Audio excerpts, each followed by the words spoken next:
I hope you all are doing well. So let's begin with chapter number 15 of English, and the name of the chapter is The Chess Players. So chess players के नाम से ये chapter है. जल्दी से इसको पढ़ते हैं और देखते हैं कि क्या हमें चैप्टर में समझाया जा रहा है. Right. So it was the age of Wajid Ali Shah, the last ruler of Awadh. तो ये बात हो रही है वाजिद अली शाह के बारे में जो कि अवध के लास्ट रूलर थे. Right. It was an atmosphere of fun and merriment in Lucknow. कि लखनऊ में एक फन और मेरीमेंट यानी कि बहुत ज़्यादा खुशी का माहौल तब बना हुआ था. राइट. जबकि ये बात की जा रही है. After that everyone be it a rich man और poor all were enjoying life in their own style. कि कोई आदमी चाहे वो अमीर हो या गरीब हो, वो सभी अपनी लाइफ को एंजॉय कर रहे थे अपने अपने तरीके से. Some went to enjoy dances and songs, a few others took to smoking and gambling, some just sat and did nothing. कि कुछ लोग डांस कर रहे थे, कुछ गाना गा रहे थे, कुछ अपना स्मोकिंग कर रहे थे, गेम्स खेल रहे थे और कुछ सिर्फ खाली बैठे थे और कुछ भी नहीं कर रहे थे. Nobody was bothered about the state affairs in the town. अब कोई भी स्टेट ऑफ अफेयर्स के बारे में टाउन में नहीं वंचित था उससे. Cock fights and kite flying contest were held every now and then. कि वहाँ पर कॉक फाइट्स जो थी, काइट फ्लाइंग कॉन्टेस्ट और बाकी सब चीज़ें ये चलती ही रहती थी, कोई बड़ी बात नहीं. Chess was becoming popular day by day. Dice were thrown and fierce battles were fought in the game of chess. अब उसके बाद चेस जो है वो day by day popular game बनता जा रहा था. डाइस जो है उसको फेंक दिया गया था and fierce battles were fought in the game of chess. के बड़े बड़े जो वो थे लड़ाई झगड़े भी थे वो भी चेस के थ्रू ही सॉर्ट आउट किए जा रहे थे. It was believe that this game sharpened brains. ये ऐसा माना जा रहा था कि ये गेम हमारे ब्रेन्स को शार्प कर लेता है. द टू जागीरदार्स Mirza Sajid Ali and Mir Roshan Ali used to spend most of their time planning their moves on the chessboard. अब उसके बाद जो दो जागीरदार थे मिर्ज़ा साजिद अली एंड मीर रोशन अली, ये दोनों अपना टाइम स्पेंड करते थे by planning their moves on the chess board.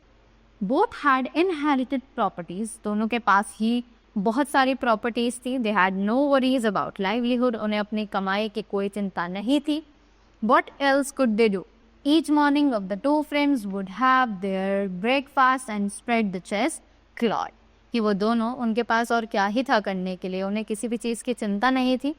तो वो दोनों हर सुबह अपना ब्रेकफास्ट वगैरह करके सिंपल अपना वो चेस का जो क्लॉथ था उसको फैलाते थे. राइट. और खेलते थे. Reminders would repeatedly come from their homes that food was ready. उन्हें लगातार उनके घर से बुलावे आते रहते थे कि खाना जो है वो तैयार है. They always replied that they were coming and the table was to be laid. अब वो हमेशा अपने उसमें रिप्लाई देते थे कि हम बस आ ही रहे हैं और कभी भी उस टेबल को नहीं छोड़ कर जाते थे. Mirza Sajid Ali had no elder in his family, so his living room became the center of chess worlds. But it was not as though anybody approved of his conduct. अब मिर्ज़ा साजिद अली जो थे उनकी फैमिली में कोई भी Elder person नहीं था, तो इसीलिए उनका जो लिविंग रूम था वो उनका चेस वर्ल्ड्स का सेंटर बन चुका था. They said it's an ill-omened game, it destroys the family. अब उसके बाद but it was not as though anybody approved of his conduct. अब उनकी फैमिली में से किसी ने भी इसे खेलने के लिए हाँ नहीं किया था. उनका ये कहना था कि चेस जो है वो बहुत ही ज़्यादा बेकार गेम है और ये घरों को बर्बाद कर देता है. After that what happened? The Mirza's wife was constantly on the lookout to scold her husband. कि मिर्ज़ा की जो वाइफ थी वो हमेशा एक ताक में रहती थी कि वो कब अपने हस्बैंड को डांट पाए इस चीज़ से. But she hardly ever found any opening. पर उसे कभी भी कोई ऐसा मौका नहीं मिल पाता था कि वो अपने हस्बैंड को इस चीज़ पर डांट पाए. The battles began while she was yet asleep, and at night the Mirza appeared only when she was already asleep. कि उनकी लड़ाई झगड़े तब शुरू होते थे कि जब वो सो चुकी होती थी और रात को जब मिर्ज़ा तभी आता था जब उसके सोने का टाइम हो चुका होता था और वो ऑलरेडी सो चुकी होती थी. वन डे द बेगम साहिबा कंप्लेन ऑफ अ हेडेक. अब एकदम बेगम साहिबा ने अपने हस्बैंड से कंप्लेंट की कि मेरे सिर में दर्द हो रहा है. She complain of her headache. She sent her maid to call the Mirza at once. अब उसने मिर्ज़ा को भेजा ताकि उसने अपनी मेड को भेजा ताकि वो अब मिर्ज़ा को एक बारी में घर पर बुला लाए। She threatened to go all by herself to the hakim sahib if he did not come. अब उसने उसे ये भी कहकर धमकाया, डराया कि अगर वो नहीं आए तो वो हकीम साहिब यानी डॉक्टर के पास अकेले ही चली जाएगी। शी वॉज इन टेम्पर, कि उसको बहुत ज़्यादा गुस्सा आ चुका था उस टाइम तक। After that, Mir Sahib said, why not go and speak to her? Women have such delicate tempers. अब मीर साहिब ने कहा कि आप जाकर उनसे बात क्यों नहीं कर लेते हैं, क्योंकि विमेंस को गुस्सा जो है वो बहुत जल्दी आता है। Mirza replied, you sure want me to go for you are closing the game. अब मिर्जा ने बोला कि तुम चाहते हो कि मैं सच में जाऊं या फिर तुम गेम को बंद करना चाहते हो। I shall go after beating you in this game. उसने बोला कि मैं तुम्हें पहले हरा दो इस गेम में, उसके बाद मैं यहाँ से चला जाऊँगा। At last Mirza went in. He let the blame on his friend and for the games. अब उसके बाद मिर्ज़ा जब अंदर गया घर में तो उसने सारा ब्लेम अपने फ्रेंड पर लगा दिया उस गेम पे। She decided to take Mir off herself. अब उसने डिसाइड कर लिया कि वो मीर को अपने से दूर कर देगी। So she dashed into the living room. अब वो लिविंग रूम में चली गई। Mirza Sahib suddenly turned pale, but Mir Sahib had already slipped out for a stroll. अब लास्ट में मिर्ज़ा जो थे वो अंदर आए। He let the blame on his friend for the games. उन्होंने सारा का सारा ब्लेम अपने फ्रेंड पर लगा दिया गेम्स देख के। She decided to take Mir off herself. अब उसने डिसाइड किया कि वो मीर को अपने से दूर करेगी। So she dashed into the living room. वो लिविंग रूम में गई। मीर साहिब सडनली टर्न कही कि मिर्ज़ा साहिब जो है वो बहुत ही ज़्यादा दुखी हो गए। But Mirza Sahib had already slipped out for a stroll, पर वो ऑलरेडी अपने बाहर जा चुके थे। She threw some of the chessmen outside the window and bolted the door from inside. उसने पहले ही सारे चेसमैन्स को बाहर निकाल दिया था और गेट को अंदर से लॉक कर लिया था। If you had shown such devotion to God, you would have become a prophet, she shouted at Mirza. उसने बोला कि अगर आपने इतनी भक्ति भगवान के लिए दिखाई होती तो आप आज बहुत ज़्यादा आगे बढ़ चुके होते, और वो मिर्ज़ा पर ये कहकर चिल्लाई। Mirza left home and reached Mir's house. अब उसने मिर्ज़ा ने अपना घर छोड़ दिया और वो मीर के घर चला गया। They agreed to resume their sitting in Mir's house. अब उन्होंने दोबारा मीर के हाउस में अपनी सिटिंग जो है वो कंफर्म कर ली। It was now the turn of बेगम साहिबा of Mir Sahib to be sorely troubled. अब वो it was turn for बेगम साहिबा ताकि वो मीर साहिब को एक सबक सिखा सके। Her freedom was curtailed. The servants also grumbled. Until then they had been having an easy time. Now they were kept on the run the whole day. A few older times in the locality began to fear unknown calamities in the neighborhood. The kingdom would be ruined by chess, they predicted. अब इसी के बाद उन्हें पता लगा कि हमारा जो राज्य है वो चेस की वजह से बर्बाद हो सकता है। On a certain day, the two friends were as unusual poring over the game when a horseman in uniform arrived and asked for Mir Sahib. एक दिन दोनों फ्रेंड जैसे ही यूजुअली गेम खेल रहे थे, पर उसी समय एक हॉर्समैन आया यूनिफॉर्म में और उसने मीर साहिब के लिए पूछा। After that, he left the message that Mir Sahib was summoned to the royal presence. कि उनके लिए मैसेज है कि मीर साहिब को रॉयल प्रेजेंस के लिए बुलाया गया है। Perhaps some soldiers were needed for the army. A jagir is no joke. When he has to go to the front, he will come to his senses. The messenger told the servant. अब उसके बाद soldiers जो थे वो कुछ army के लिए चाहिए थे। जागीर is no joke. When he has to go to the front, he will come to his senses. कि जब उसको आगे जाना होगा तो वो अपने होश में आ जाएगा। और मैसेंजर ने ये चीज़ें सर्वेंट को बताई। The two chess players were terrified. अब ये जो दोनों चेस प्लेयर्स थे ये सुनकर डर चुके थे। They decided to settle down for the game in some scheduled spot on the banks of river Gomti. अब उन्होंने डिसाइड किया कि वो गेम जो है स्केड्यूल करेंगे कहाँ पर, दूसरे स्पॉट पर जो कि है गोमती रिवर के तट पे। It was a bright idea to evade the rider. From the next day onwards, both friends would leave the house early at the time of dawn. अब उसी टाइम दोनों फ्रेंड्स जो थे वो घर छोड़ देते थे at the time of dawn, शाम के टाइम पे. On the way they picked up some tobacco and a pipe. और उसी के बाद वो वहाँ से रास्ते में से कुछ टोबैको और पाइप अपने लिए ले लेती. On reaching the spot at the mosque, they would spread out the carpet, fill their hubble bubble and begin their game. अब उसके बाद वो लोग जब मॉस्के तक पहुंच जाते थे तो वो अपना कारपेट बिछाते थे, अपने हबल बबल भर लेते थे और अपना गेम जो है वो शुरू कर देते थे. They would forget everything else. Check, these were the only word they uttered. At midday, they had meal and some bread seller's shop. अब उसी के बाद वो सब कुछ वहाँ जाकर बोल जाते थे. सिर्फ चेक की आवाज़ उन्हें आती थी, जो वो 2 शब्द वो बोलते थे.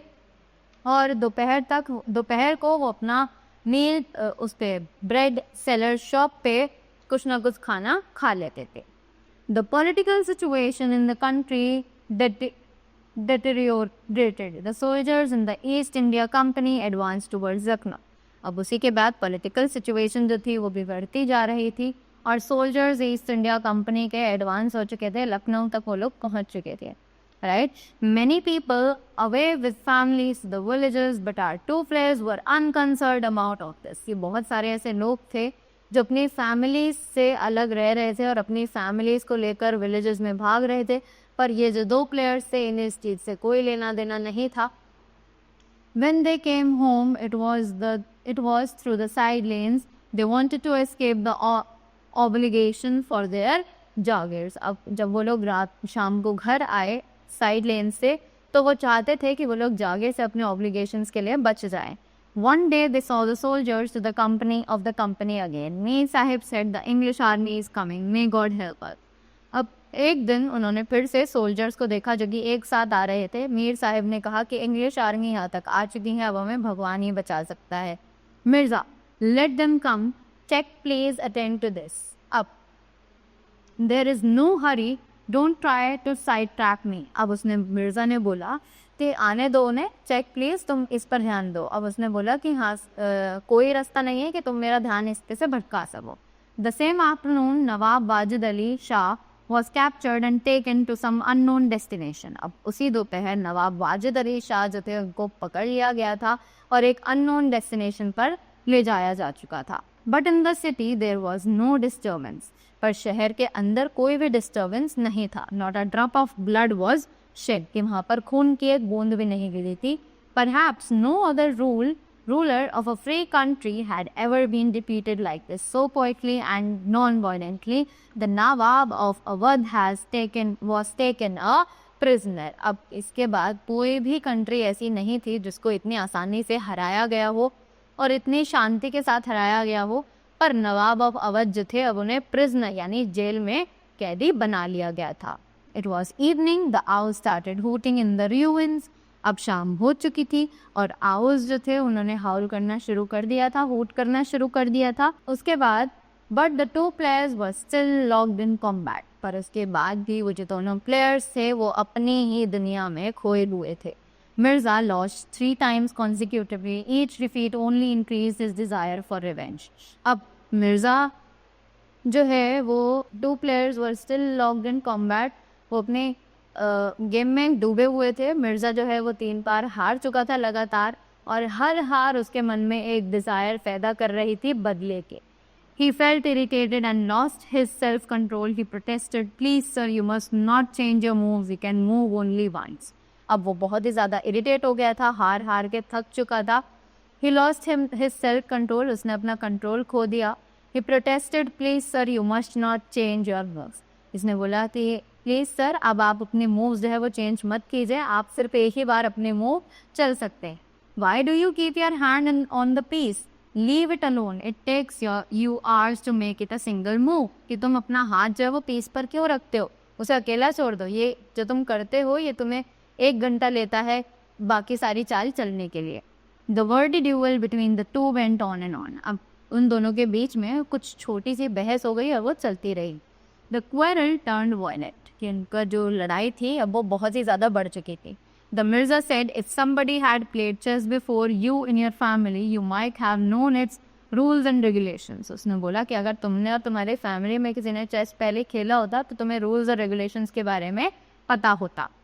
Your ancestors only cut grass, so how can you play chess. तो अब उन्होंने एक दूसरे को उल्टी सीधी बातें बोलनी शुरू कर दी कि तुम्हारे घर वाले भी सिर्फ घास ही काटते रहते थे, वो तुम्हें कैसे चेस खेलना सिखाते। Mir Sahib said, why are you bent on blackening the faces of your ancestors? They must have been cooks. You should better mind what you say. अब उस मीर साहिब ने बोला कि तुम पहले अपने एंसेस्टर्स को देखो जो शायद खाना ही पकाते रहते थे, राइट? तुम्हें ध्यान रखना चाहिए तुम किससे क्या बोल रहे हो, otherwise you will get only Greaves. I pull out the eyes of anyone who glares at me. Do you wish to have a fry? अब उसने बोला कि अगर ऐसा करोगे तो तुम्हें सिर्फ और सिर्फ दुख मिलेगा, जो मुझे देखता भी है मैं उसकी आंखें निकाल लेता हूँ, तो क्या तुम्हें उसका क्या तुम चाहते हो कि मैं ऐसा करूँ? Mirza replied, you want a trial of strength, all right then come along. अब मिर्ज़ा ने बोला तो क्या तुम मेरे साथ ताकत आजमाना चाहते हो, तो चलो आ जाओ शुरू करते हैं।